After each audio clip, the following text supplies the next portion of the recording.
Hello friends, welcome to Kavish IAS Converting Possibilities into Reality।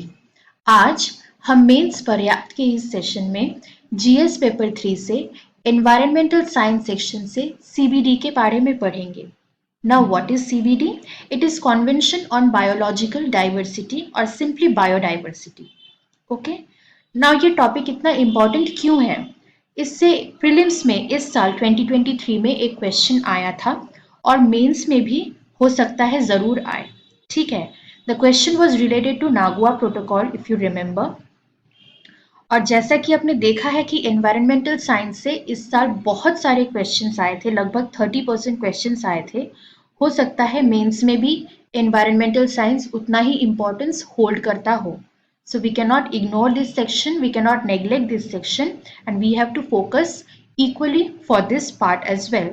तो चलिए आज का सेशन स्टार्ट करते हैं।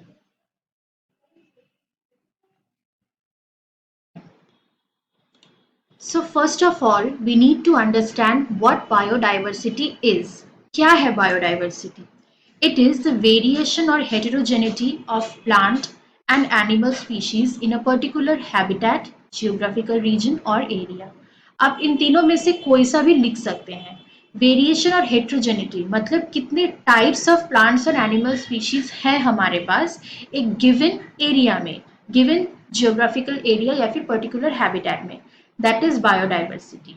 ओके, अब इसे प्रोटेक्ट करने की भी बहुत ज़रूरत है क्योंकि बायोडाइवर्सिटी हमारे इकोसिस्टम को मेंटेन करता है और बैलेंस करता है। इसलिए इसे प्रोटेक्ट करना बहुत ज़रूरी है और इससे हमें बहुत तरह के फ़ायदे होते हैं। फूड मिलता है, शेल्टर मिलता है, शेल्टर के रॉ मटेरियल्स हमें मिलते हैं। ओके, इनडायरेक्टली भी बहुत हेल्प करता है, पॉलिनेशन में हेल्प करता है बायोडाइवर्सिटी, बीज इंपॉर्टेंट है। ओके, सो इसको हम लोग इसी वजह से पढ़ेंगे कि कॉन्वेंशन ऑन बायोडाइवर्सिटी क्या है। It is basically conservation of biodiversity. क्या है?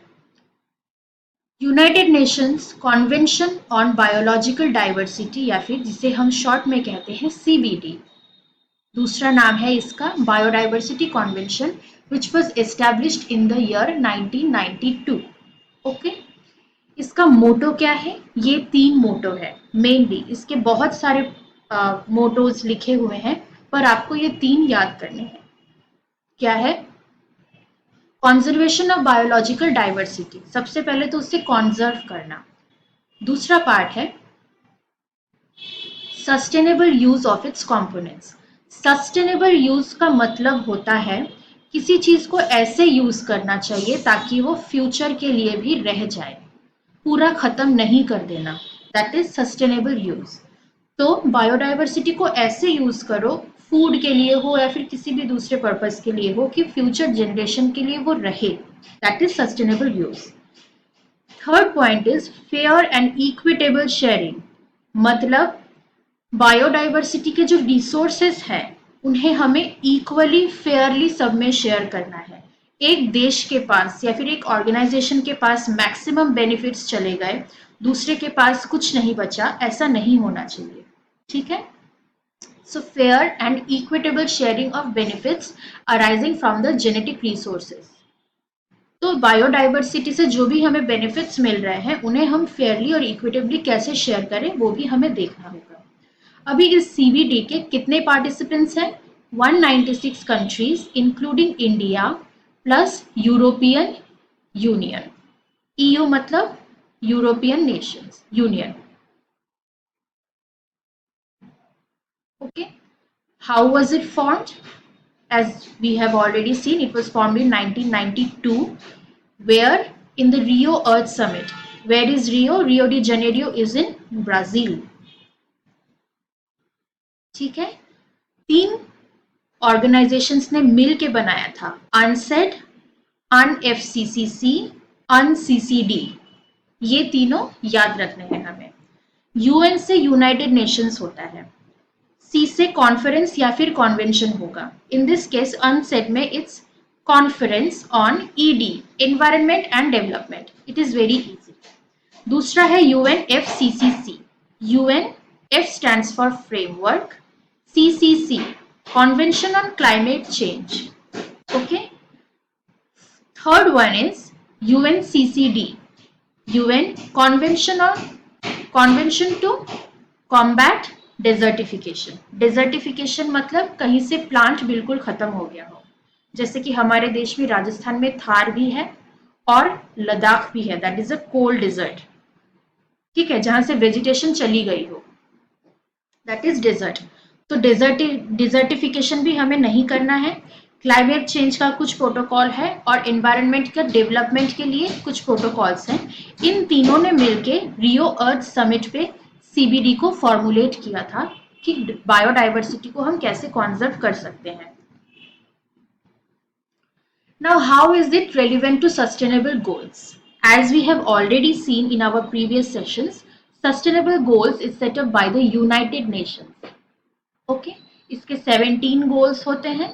इस केस में जो गोल्स के साथ ये मिला हुआ है वो है mainly goal number 14 and goal number 15, mainly directly linked है।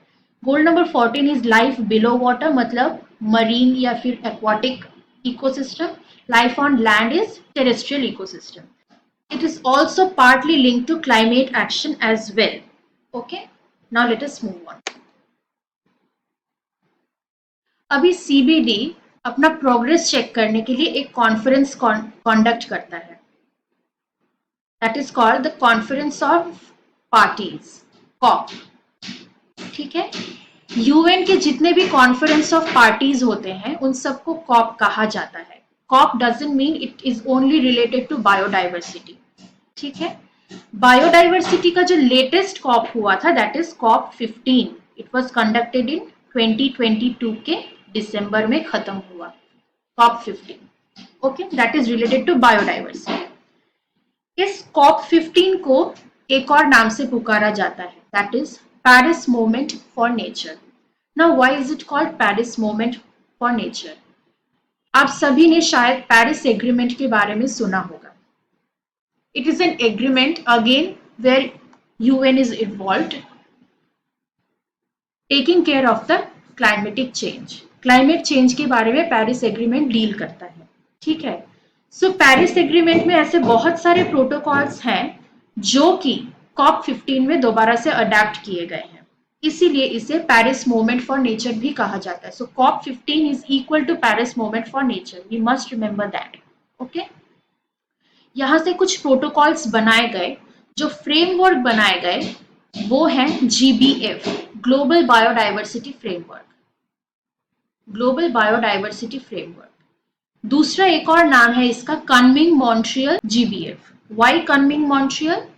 क्योंकि ये जो कॉप 15 हुआ था वो 2 स्टेप्स में कंडक्ट किया गया था। One was conducted in China,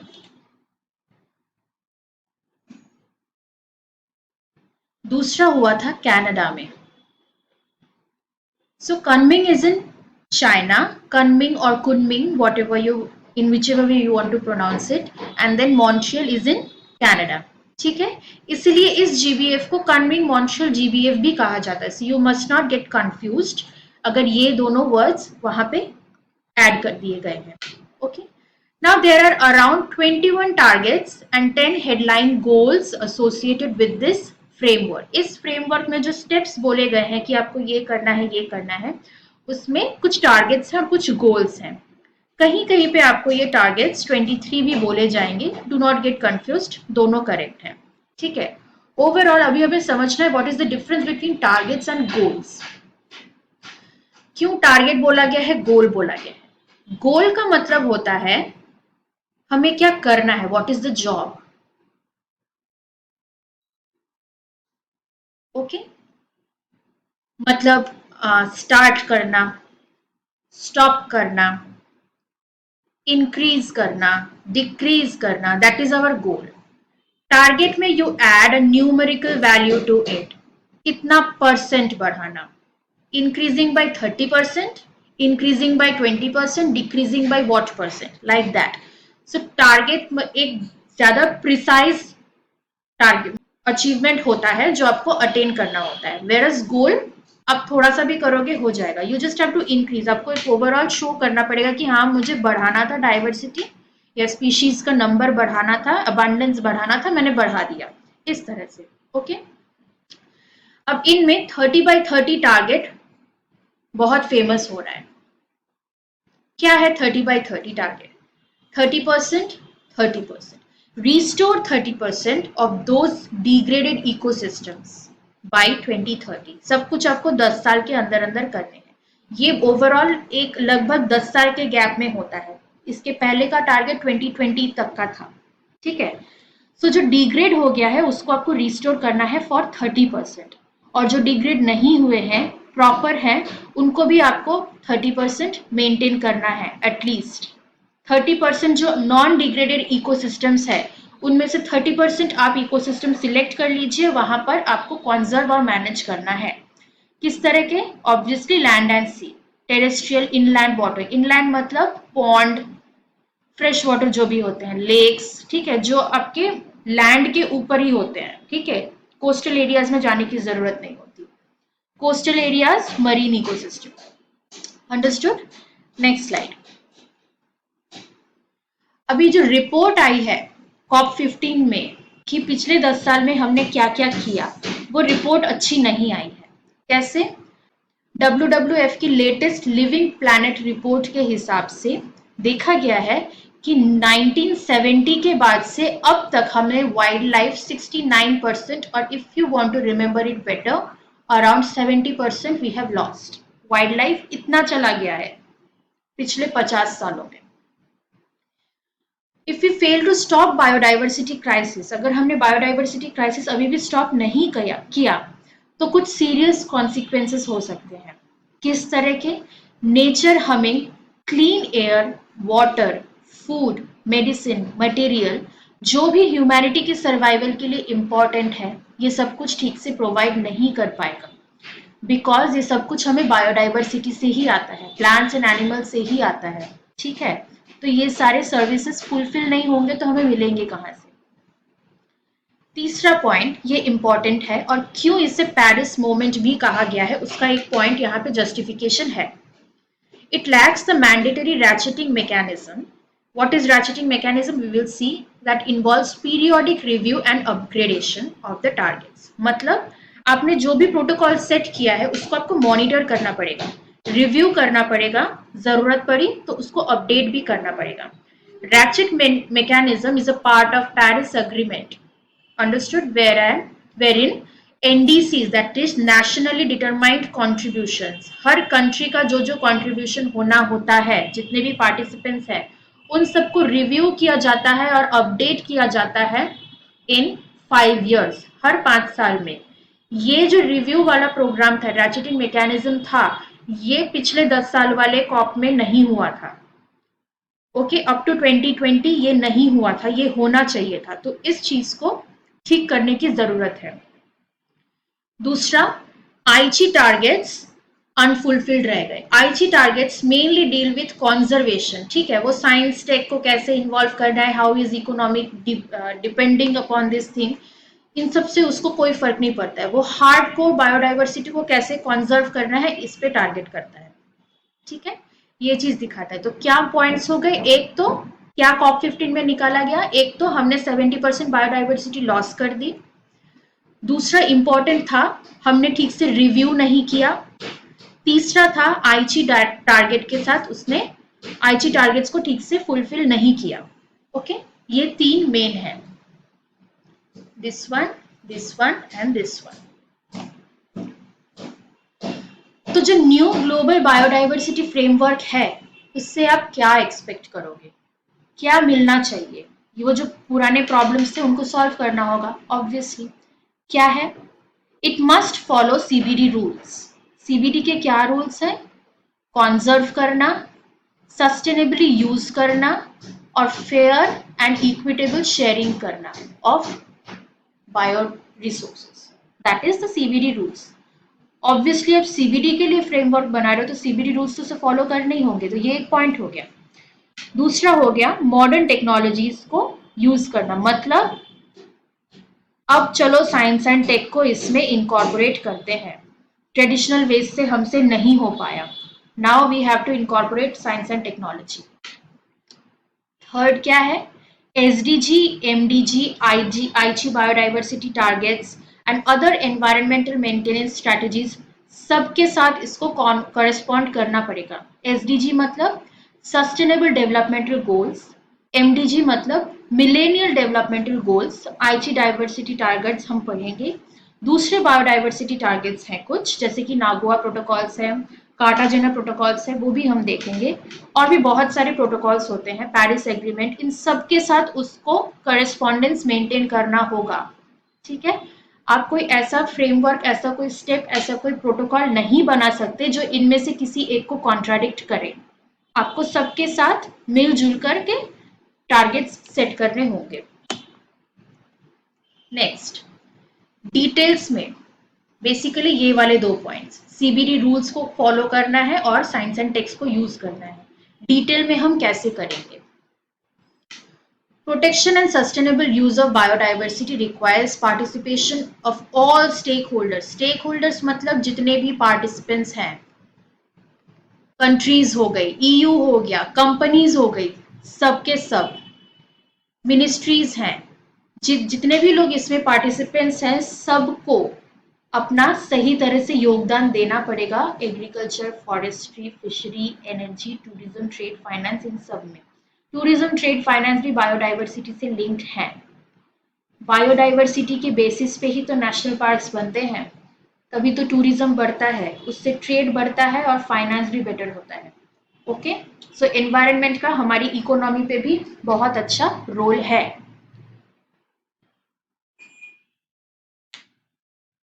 Next point, mainstream the conservation and sustainable use of biological resources across all sectors of national economy. ठीक है? Society and policy making framework, जितने भी सेक्टर्स हैं, सिर्फ एनवायरनमेंट प्रोटेक्शन सेक्टर के बारे में नहीं है ये। आईटी सेक्टर भी बोलो, रेलवे सेक्टर भी बोलो, रोडवेज भी बोलो, इन सब में कॉन्जर्वेशन और सस्टेनेबल यूज ऑफ बायोडाइवर्सिटी को एक इंटीग्रल कंपोनेंट बनाना पड़ेगा। ठीक है? वो ऐसे बहुत से काम कर सकते हैं। किसी ने बिल्डिंग इतनी बड़ी बना दी, या फिर आप रेलवे ट्रैक्स ऐसी जगह पे बिछा रहे हो जो फॉरेस्ट के ऊपर से जा रहा है, तो वहां पे वैसे नहीं लाइंस बिछाई जा सकती, वहां पे रोडवेज नहीं बनाए जा सकते, क्योंकि वो इन दोनों पॉइंट्स के खिलाफ जा रहे हैं, तो आप वो नहीं कर सकते। तो हर सेक्टर में आपको बायोडाइवर्सिटी को ध्यान में रख के काम करना होगा। This is the second point. Integrated management of natural resources based on ecosystem approach, मतलब आप एक नेचुरल रिसोर्स को प्रोटेक्ट करने जा रहे हो, आपने दूसरा गंदा कर दिया, नहीं होगा। Suppose you want to clear a pond, वहां से सारे कचरे निकाल के अपने पास में सॉइल पे रख दिए, तो सॉइल खराब हो गया। तो एक नेचुरल रिसोर्स को बचाने के लिए आपने दूसरा खराब कर दिया, अल्टीमेटली कोई फायदा नहीं होगा। ठीक है? सो आप डिस्क्रीट यूनिट्स बना के काम नहीं कर सकते, इंटीग्रेटेड मैनेजमेंट होगा। एक काम के साथ दूसरे में क्या फर्क पड़ रहा है, आपको वो भी जस्टिफाई करना पड़ेगा। इकोसिस्टम को ओवरऑल सेफ होना पड़ेगा। Okay, private sector must address the fact that profit and protection go hand in hand. Private sectors को ये बताना पड़ेगा कि आप कितना भी प्रॉफिट कर लो, आपको कंजर्वेशन पे भी ध्यान देना होगा। आप कितना भी प्रॉफिट कर लो, कितने भी अमीर बन जाओ या कुछ भी हो जाए, अगर आपके पास बायोडाइवर्सिटी नहीं रहेगी तो आपको अच्छा पानी नहीं मिलेगा, अच्छा खाना नहीं मिलेगा। अच्छा पानी ठीक है, आप वाटर प्यूरिफायर रख लोगे, अच्छा खाना के लिए भी, अच्छे हवा के लिए आप एयर प्यूरिफायर रख लोगे, खाना कहाँ से लाओगे? फूड तो चाहिए, वो तो हमेशा लैब में अभी तक ठीक से ग्रो करना अभी वैसा शुरू ही नहीं हुआ है। तो ये बेसिक चीजें होती हैं कि आपने इकोनॉमी बहुत अच्छी कर दी, इकोनॉमी पे बहुत अच्छे से ध्यान दे दिया, पर बायोडाइवर्सिटी को, एनवायरनमेंट को एकदम खराब कर दिया, वैसे नहीं होगा। Okay, so profit and protection, they go hand in hand, otherwise it is of no use, your profit is of no use to anybody. International institutions should associate their portfolios with conservation, sustainable use of biodiversity. जितने भी international organizations हैं, सब में, जैसे हमने यहाँ पे देखा ना, सभी सेक्टर्स में, प्राइवेट सेक्टर्स में भी आपको बायोडाइवर्सिटी को ध्यान में रखना होगा। इंटरनेशनल सभी इंस्टीट्यूशंस में भी बायोडाइवर्सिटी को ध्यान में रखते हुए काम करना होगा। Now what is India's contribution to save biodiversity? India का COP15 में क्या रोल था? फर्स्ट ऑफ ऑल, इंडिया ने बहुत अच्छा काम किया है बायोडाइवर्सिटी को एनहांस करने में। दूसरी बात, इंडिया ने अपने आप को रिप्रेजेंट भी किया है COP15 में, ओके, मॉन्ट्रियल में। एक तो इसने प्लांट्स पे बहुत अच्छा काम किया। First, rising tree and forest cover इसने बढ़ा दिया, इंडिया में ये हुआ है। Enhancing wild life population, animals का पॉपुलेशन भी बढ़ा दिया, तो प्लांट और एनिमल दोनों बढ़ा दिए, ठीक है। Firm steps being taken to return the iconic cheetah to Indian habitats. This is the iconic cheetah which we had lost. ठीक है, 2012 वगैरह में आसपास कहीं पे ये वाला चीता इंडिया से एक्सटिंक्ट हो चुका था। लास्ट चीता भी मर चुका था, बट अभी नामीबिया से कुछ लगभग 14-15 चीतास को इंडिया में लाया जा रहा है और उनके लिए हैबिटेट सेटअप किया जा रहा है ताकि इनको हम प्रोटेक्ट कर सके। तो ये बहुत अच्छा इनिशिएटिव है। ऐसा बहुत कम देश करते हैं कि आपके यहाँ से एक ऑर्गेनिज्म कंप्लीटली एक्सटिंक्ट हो गया बट आपने उसको रिस्टोर करने की कोशिश की। इंडिया ये भी कह सकता है कि हमारे पास ऑलरेडी इतनी स्पेशीज हैं, it's not a big deal, but इस एक जानवर के लिए उसने ये एफर्ट उठाया। रामसर साइट्स का भी नंबर इंक्रीज हुआ है इंडिया में। What are Ramsar sites? Ramsar sites are wetlands जिनको कॉन्जर्वेशन की जरूरत होती है, कॉन्जर्व किया जाता है, ओके। रामसर साइट्स क्यों कहते हैं? क्योंकि ये पहली बार सेटअप किया गया था, इसका कॉन्वेंशन लाया गया था ईरान में, रामसर में, ओके। What are wetlands? ये टेरेस्ट्रियल ही होते हैं, टेरेस्ट्रियल इकोसिस्टम्स ही होते हैं, बट मार्शी एरियाज होते हैं, कीचड़ जैसे एरियाज होते हैं। तो वाटर का एक मेजर रोल रहता है यहाँ पे दूसरे टेरेस्ट्रियल हैबिटेट से ज्यादा, ठीक है। फॉरेस्ट पॉलिसीज को इम्प्रूव किया गया और बेटर चेक में रखा गया। रिव्यू वाला पॉइंट, रिव्यू करना बहुत जरूरी है। ये पहले नहीं होता था, अभी होता है, ठीक है। पहले जंगलों में ये रूल है कि घर नहीं बनाने चाहिए, पर फिर भी लोकल्स कभी कभी घर बना लेते थे। अभी उसको थोड़ा बेटर चेक किया जा रहा है। आईजी टारगेट्स को प्रॉपरली मॉनिटर किया जा रहा है, okay. Seventh one is life campaign, India ने स्टार्ट किया है। What is life campaign? It stands for lifestyle for environment, okay. Life, ये सेटअप हुआ था गुजरात में, एकता नगर में, ओके। ये एक कैंपेन इंडिया ने स्टार्ट किया। Next slide. नाउ सीबीडी के 3 कोर प्रोटोकॉल्स होते हैं जिन्हें उसे फॉलो करना ही होगा, ठीक है। जीबीएफ जो हमने पढ़ा वो तो COP15 के बाद आया, फिर से एक कॉन्फ्रेंस होगा, उसके बाद इस जीबीएफ को मॉडिफाई कर दिया जाएगा। बट ये जो 3 हैं, ये 3 कोर हैं, they do not change, generally they do not change. 3 अलग अलग चीजों पे डिजाइन किए गए हैं। पहला है कॉन्जर्वेशन ऑफ बायोलॉजिकल डाइवर्सिटी, इसके लिए है आईजी टारगेट्स, ठीक है। कॉप मीटिंग्स होते हैं, आईजी टारगेट्स हैं। दूसरा होता है आप साइंस एंड टेक को कैसे इस्तेमाल में लाओगे, लीगली क्या टर्म्स होने चाहिए साइंस एंड टेक्नोलॉजी के, उसके लिए है Cartagena biosafety protocol. Why is it called Cartagena? Because it was established in Cartagena. Cartagena is situated in Colombia in South America. Understood? Next होता है नागोआ प्रोटोकॉल, इसी से आया था प्रीलिम्स में क्वेश्चन, ओके। क्या होता है? Fair and equitable sharing of benefits, जो थर्ड पॉइंट था उसके बारे में है नागोआ प्रोटोकॉल। आप फेयरली कैसे रिसोर्सेज को यूज में लाओगे। अगर हमें बायोडाइवर्सिटी से फायदा नहीं होगा तो इतना प्रोटेक्ट करेगा क्यों इंसान? नहीं करेगा। तो उसको कुछ फायदा भी लेना है। अब वो फायदा आप कैसे लोगे? सस्टेनेबली लेना होगा ताकि फ्यूचर के लिए बचे। दूसरा क्या होगा? आपने ज्यादा ले लिया, किसी और को कम दिया, आप ये नहीं कर सकते। अनफेयर डिस्ट्रीब्यूशन नहीं होगा, वो फेयर होना चाहिए। इसके लिए नागोआ प्रोटोकॉल है। Why is it called Nagoya Protocol? Because it is it was set up in Nagoya in Japan. Japan में ये सेट किया गया था। ओके, सो आईची targets, Cartagena protocol, Nagoa protocol. अब ये तीन हम देखेंगे शॉर्ट में। पहला पॉइंट था कॉन्जर्वेशन पे टारगेट करके आईची प्रोटोकॉल, आईची टारगेट्स। 5 गोल्स हैं इसके, ABCDE। ओके, सबसे पहला वाला है रीजन को फाइंड आउट करो for the biodiversity loss. Biodiversity में लॉस क्यों हो रहा है? Address the underlying causes of biodiversity loss by mainstreaming biodiversity across government and society. ये रीजंस फाइंड आउट करने के लिए वो रैंडम सर्वेस करके दे वर नॉट सक्सेसफुल, उन्हें गवर्नमेंट और सोसाइटी की हेल्प लेनी पड़ी। ओके, सो पहला काम उन्होंने क्या किया, रीजन को ढूंढ निकाला। दूसरा काम क्या किया, reduce the direct pressure on biodiversity. मतलब दूसरा पॉइंट हो गया, आप बायोडाइवर्सिटी को प्रोटेक्ट कर रहे हो, डायरेक्ट थ्रेट से आप प्रोटेक्ट कर रहे हो। ठीक है, पेड़ को काटना, उससे आप प्रोटेक्ट कर रहे हो डायरेक्ट थ्रेट से। थर्ड पॉइंट क्या हो गया, improve the status of biodiversity by safeguarding ecosystem species and genetic diversity। मतलब जो ठीक ठाक है एंड ओवरऑल भी कॉन्जर्व कर रहे हो। सो आपने पहले रीजन फाइंड आउट किया, फिर उन रीजन से आपने प्रोटेक्ट करना शुरू किया, फर्दर आपने जो ठीक ठाक है और जो नहीं भी है ओवरऑल आपने कॉन्जर्वेशन प्रोवाइड किया। What is the fourth one? Enhance the benefits to all from biodiversity and ecosystem services।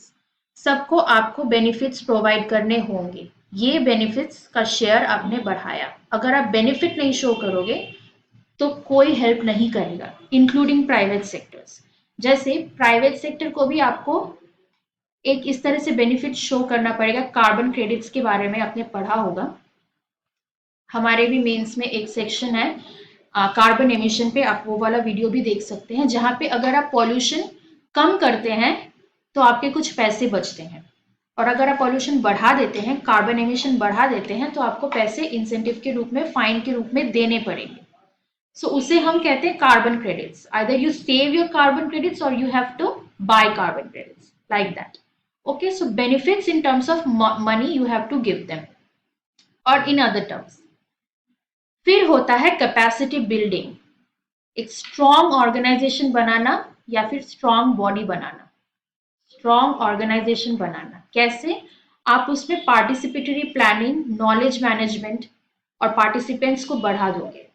ठीक है, human participation, government participation, ministerial participation, ये सब कुछ बढ़ा देना, एडुकेट करना, इस तरह से आप कैपेसिटी बिल्डिंग कर सकते हो।